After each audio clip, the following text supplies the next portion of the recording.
Good morning বন্ধুরা, তোমরা সবাই কেমন আছো? আশা করি ভালো আছো। আমিও বেশ ভালো আছি।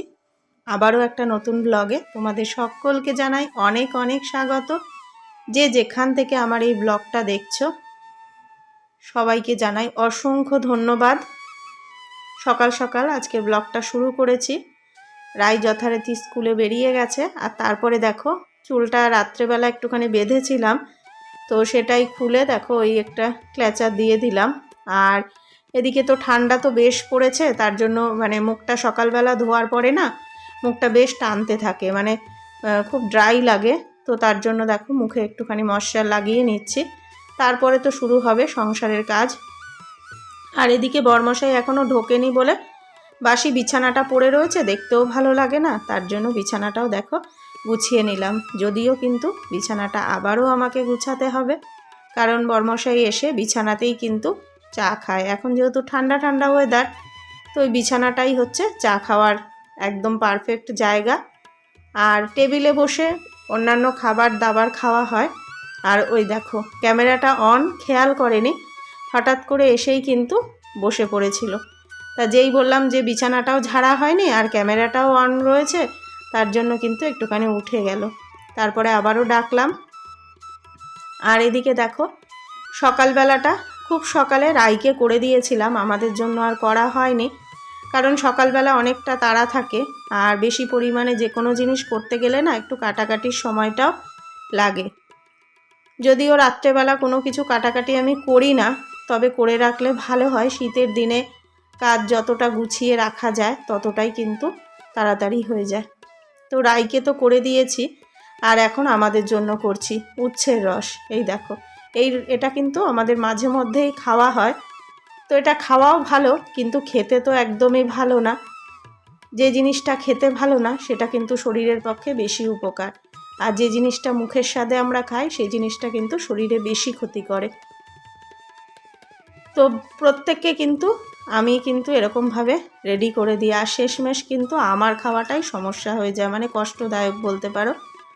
তো প্রায় সময় কিন্তু আমি খাই না, কিন্তু আবার কিছু কিছু সময় ভাবি যে আমি না খেলে, আমি সুস্থ না থাকলে বাকি সবাইকে সুস্থ কিভাবে রাখবো। তার জন্য দেখো আজকে কিন্তু আমি খাবো, আর এটা বরমশাইকে দিয়ে দেব। আর এই উপরের ফেনাগুলো থাকলে না খেতে ভীষণ একটা অস্বস্তি হয়। ফেনাগুলোর জন্য যেন আরও বিরক্ত লাগে, আরও যেন কীরকম একটা হতে থাকে শরীরের ভেতরে। আর যতটা পারলাম চামচ দিয়ে পরিষ্কার করে তারপরে দেখো বরমশাই কিন্তু কি সুন্দরভাবে খেয়ে নিল, কোনো ব্যাপারই না তার কাছে। আর এদিকে আমার খাওয়াটা দেখে বুঝতেই পারছো যে কতটা কষ্ট হয়ে যায় আমার এটা খেতে। কিন্তু মাঝে মাঝে এটাকে এড়িয়ে যায়, আবার মাঝে মাঝে ভাবি যে না খেতেই হবে। তারপরে দেখো এই যে চা নিয়ে বসে পড়লাম। আর চা নিয়ে তো এরকম এই সকালটাই দুজনে একসাথে বসে নানা রকম বলতে পারো সংসারের সমস্ত আলোচনাই হয়। তবে যেদিন একটু কাজের চাপটা থাকে সেদিন কিন্তু বেশিক্ষণ আর বসার সময় হয় না।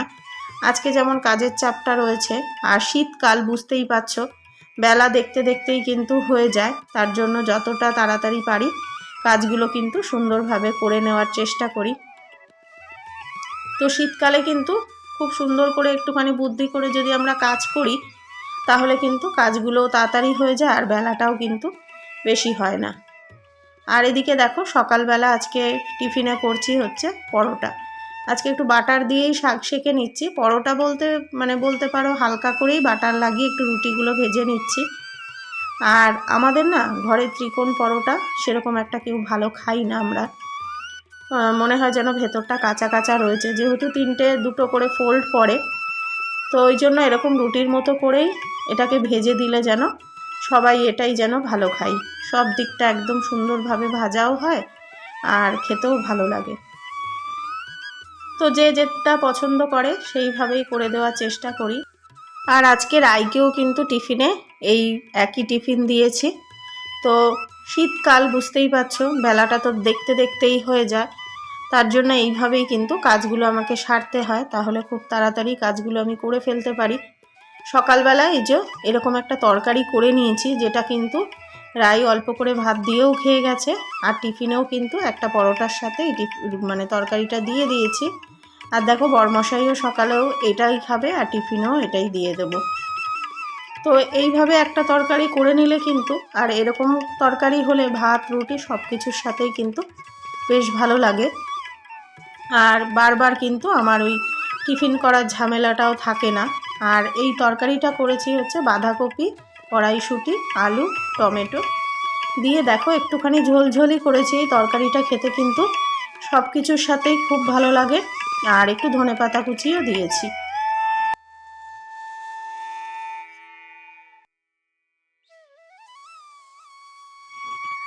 আমি যেহেতু সংসারে নিত্য নৈমিত্তিক কাজকর্ম তোমাদের সাথে শেয়ার করি, জানি এগুলো অনেকের কাছেই একঘেয়েমি লাগে, কিন্তু কি করব বলো, আমাদের প্রত্যেকটা দিন কিন্তু সংসারে এইভাবেই কাটে। তার জন্য আমি যেরকম আর আমার সংসারের যেভাবে আমি কাজকর্ম করে থাকি সেটাই কিন্তু তোমাদের সাথে শেয়ার করি।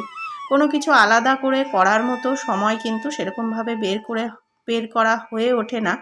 তবে মাঝে মধ্যে যখন কোথাও ঘুরতে যাওয়া, এদিক ওদিক যাওয়া হয়, স্পেশাল কিছু করা হয়, সেটা তো তোমাদের সাথেও শেয়ার করি। তো যাদের ভালো লাগে তাদের তো অসংখ্য ধন্যবাদ জানাচ্ছি, আর যাদের ভালো লাগে না তাদের বলছি তোমরা একটু কষ্ট করে দেখো, দেখতে দেখতেই কিন্তু ভালো লাগবে। আর এদিকে দেখো আজকে এই যে নিয়েছি হচ্ছে পুঁটি মাছ। আজকে না, ভুল বললাম, গতকালকেই এটা নিয়েছিলাম। গতকালকে নিয়েছি, তার জন্য দেখো ফ্রিজে রেখেছিলাম, একটু বরফ হয়ে গেছে। তো স্নান সেরে আগে পুজোটা করব, তাই জন্য দেখো বরফটা কাটানোর জন্য মাছটা একটু জল দিয়ে ভিজিয়ে রাখলাম। আর তারপরে দেখো এই কাজগুলো তো আমাদেরকে করতে হয়, সব সময় তোমাদের সাথে শেয়ার করা হয় না। তো আজকে এই স্নানের গামলাগুলো কিন্তু বেশ কদিন ধরেই নোংরা হয়েছে, মাঝে মধ্যে পরিষ্কার করা হয়, কিন্তু ওই যে বললাম সব সময় হয়ে ওঠে না। তো আজকে ভাবলাম যে আগে এইটা করে তারপরে কিন্তু বাকি কাজগুলো করব। তো তার জন্য দেখো এই যে গামলাগুলো পরিষ্কার করে নিচ্ছি। আর এগুলো যেহেতু আমার নিত্য নৈমিত্তিক কাজের মধ্যেই পড়ে, তো তাই জন্য তোমাদের সাথেও একটু শেয়ার করে দিচ্ছি। কেউ কিছু খারাপ মাইন্ডে এটা নিও না, খারাপভাবে নিও না, কারণ এগুলো আমাদেরকে কিন্তু করতে হয়। তো যাই হোক, দেখো এই যে এখন স্নান সারবো, স্নান সেরে আগে পুজোটা করব। আর আজকে কিন্তু ওই ছোট ছোট অতগুলো মাছ আমার কিন্তু কাটাও বাকি রয়েছে। তো তার জন্য দেখো একটু তাড়াহুড়া করেই কাজগুলো সারছি, কারণ ওই ঝামেলাটা তো রয়েছে।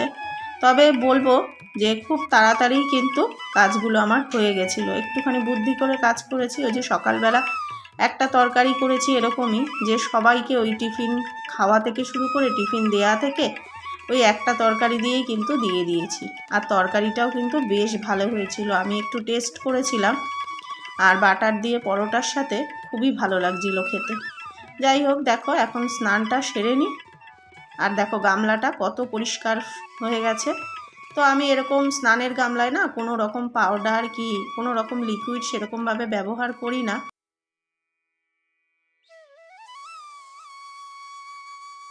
স্নান সেরে দেখো মাছগুলোকেও কিন্তু কেটে নিয়েছি, আর অফ ক্যামেরাতেই কেটেছি। একটু তাড়াহুড়া তো করতেই লাগে না, সময়ের মধ্যে কাজ সারতে গেলে একটুখানি হাত চালিয়েই কাজ করতে হয়। আর অফ ক্যামেরাতেই তার জন্য কেটে নিয়েছি, ফোনটা সেট করা হয়নি। আর দেখো মাছগুলো কিন্তু সব মাছ আমি কাটিনি, কারণ দেখলাম সব মাছ কাটলে সময়টাও বেশি লাগবে, আর আমার কিন্তু অত মাছ লাগবেও না। তার জন্য সময়টা বাঁচানোর জন্য কিছুটা মাছ আমি তুলে রাখলাম, আর একটা দিন আমার হয়ে যাবে। আর দেখো মাছ রান্নাটাও হয়ে গেল। আর পুঁটি মাছ বেশ কদিন ধরেই না এইভাবে খেতে ইচ্ছা করছিল, তার জন্য দেখো আজকে এইভাবেই রান্না করলাম। আর রান্নাটা করেছি হচ্ছে মূলো দিয়ে।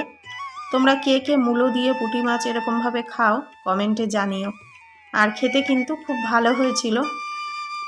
আর এদিকে দেখো করেছি হচ্ছে অল্প করেই একটু ডাল করেছি, ভেজ ডাল বলতে পারো। তবে ওই যে কাজু কিশমিশ ছাড়া সবজি দিয়ে এইভাবে রাই বেশ পছন্দ করে খেতে। খাওয়া সেরে তারপরে দেখো এসেছি জামা কাপড় তুলতে, এসে দেখছি গাছগুলোর কিন্তু খুব খারাপ অবস্থা। দেখে ভারী মনটা খারাপ হয়ে গেল সময়ের অভাবে। আর শীতকাল, বুঝতেই পারছো, শীতের ছোটোবেলা, সেরকমভাবে না ছাদে আসাও হয় না। দেখতে দেখতেই সন্ধ্যা হয়ে যায়, আর সন্ধ্যার পরে না সেরকম আসা হয় না। তো আজকে এসেছি, এসে দেখছি গাছগুলোর এই অবস্থা। যদিও এই গাছগুলো আমি 2-3 দিন আগেই লাগিয়েছি, তোমাদের সাথে শেয়ার করা হয়নি। তো দেখছি দেখো গাছগুলো কিন্তু মাটিটা বেশ ধরে নিয়েছে, শিকড়টা। আর এই গাছগুলোর কথা বলছি না, আরও যেসব গাছপালা রয়েছে সেগুলো দেখছি কীরকম যেন অবস্থা হয়ে গেছে। হয়তো শীতকালে এইরকমই হয়ে যায় গাছগুলো, কিন্তু আমারও কিন্তু একটু যত্ন নিতে হবে ওদের প্রতি। প্রত্যেকটা মানুষের প্রতি সংসারে যেরকম আমার একটা কর্তব্য, দায়িত্ব সব কিছু আছে, সেরকম এদের প্রতিও কিন্তু আছে। যেহেতু আমি বড় শখ করে এগুলোকে লাগিয়েছি, তো এদেরকে ভালো রাখার দায়িত্বও কিন্তু আমার। আর গাছ আমি ভীষণ ভালোবাসি, তো সময়ের অভাবে আর সেরকমভাবে কিন্তু এদের যত্ন নিতে পারছি না। আর এদিকে দেখো এই যে বেল গাছটা, ছোট্ট একটা চারা গাছ, এই গাছটাও কিন্তু নিজে থেকেই হয়েছে, ওই বেল খেয়ে বীজ পড়ে তারপরে দেখো এই যে গাছটা হয়েছে। তো গাছটা দেখো পাতাগুলো কীরকম শুকিয়ে যাচ্ছে, ভেবেছিলাম মরে যাবে, তারপরে দেখছি না, এই পাতাগুলো শুকিয়ে যাচ্ছে আর উপরে কিন্তু কচি পাতা দেখো ছেড়েছে। আর শুকনো পাতাগুলো দেখতে ভালো লাগছে না, তার জন্য দেখো শুকনো পাতাগুলো আমি এরকমভাবে পরিষ্কার করে দিচ্ছি। গাছটাও কিন্তু বেশ সুন্দরভাবে বেড়ে উঠবে। আর তোমাদেরকে দেখিয়েছিলাম না মানি প্ল্যান্টের পাতা থেকে যে শিকড় বেরিয়েছিল, তো ওইটা দেখো আমি যেদিন গাঁদা ফুল গাছগুলো লাগিয়েছি সেদিনকে দেখো আমি মাটিতে কিন্তু পুঁতে দিয়েছি। দেখছিলাম কাঁচের শিশির মধ্যে শিকড়ই শুধু বৃদ্ধি পাচ্ছে, পাতা কিন্তু সেরকমভাবে আর ডালপালাও হচ্ছে না, ওই একটা পাতাই রয়ে গেছে। তার জন্য ভাবলাম যে একে এখন মাটিতে পুঁতে দিতেই হবে, না হলে এর মানে কাণ্ডটা আর বাড়ছে না। তার জন্য দেখো বসিয়ে দিয়েছি। আর এদিকে দেখো আজকে কিন্তু ওয়েদারটা একদম মেঘলা, সেরকমভাবে রোদ ওঠেনি, আর কিন্তু হালকা ঠান্ডা ঠান্ডাও রয়েছে। আর তোমাদেরকে দেখাচ্ছে এই যে আম গাছটা ভেবেছিলাম কি মরে গেছে। তো 2 দিন আগে যখন গাঁদা ফুল গাছগুলো লাগাচ্ছিলাম তখন এই ডালটা কিন্তু আমি ভাঙারও চেষ্টা করেছিলাম, যে এরম মরা গাছ এরম শুকিয়ে রয়েছে, তো ভাঙার চেষ্টা করেছিলাম, কিন্তু আজকে দেখো দেখছি যে আবারও বেঁচে গেছে, কচি কচি কিন্তু গায়ে থেকে কাণ্ড ছেড়েছে। সন্ধ্যাবেলা কিছু খাওয়ার ইচ্ছা হয়েছে, আর যেহেতু ওয়েদারটা ঠান্ডা ঠান্ডা আর মেঘলা, তো কি খাবো এটা ভাবতেই হঠাৎ করে মনে পড়লো যে অনেক দিন পেঁয়াজি খাওয়া হয় না। তার জন্য দেখো এই যে গরম গরম কটা পেঁয়াজি ভেজে নিই। আর পেঁয়াজিগুলো একটু বেশি করেই ভাজবো, তো এখন সবগুলো ভাজবো না, কিছুটা রেখে দেব, রাত্রে এগুলো ভাতের সাথেও কিন্তু ডাল দিয়ে খাওয়া হয়ে যাবে, বেশ ভালো লাগে। আর কয়েকটা ভাজবো এখন, এটা এখন সন্ধ্যাবেলা আমি আর রাই দুজন মিলে খেয়ে নেব, সন্ধ্যার টিফিনটাও হয়ে যাবে। যদিও এগুলো রেগুলার কিন্তু খাওয়া হয় না, তবে এই যে মাঝে মধ্যে কিন্তু ইচ্ছা করে, তো বাইরে কিনে খাওয়ার থেকে এরকমভাবে ঘরে বানিয়ে খেলে কিন্তু খাওয়াটাও খুব একটা ক্ষতিকারক হয় না, আর খেতেও ভালোই লাগে। আজকের এই ছোট্ট ব্লগটা তোমাদের কেমন লাগলো ছোট্ট একটা কমেন্টের মাধ্যমে জানিও। ভালো লাগলে লাইক শেয়ার কমেন্ট করো, আর খুব ভালো লাগলে পাশে থেকে যেও। তো আজ এখানেই শেষ করি, ব্লগটা আর বড় করব না। চলো টাটা, সবাই ভালো থেকো, সুস্থ থেকো, দেখা হবে আবারও তোমাদের।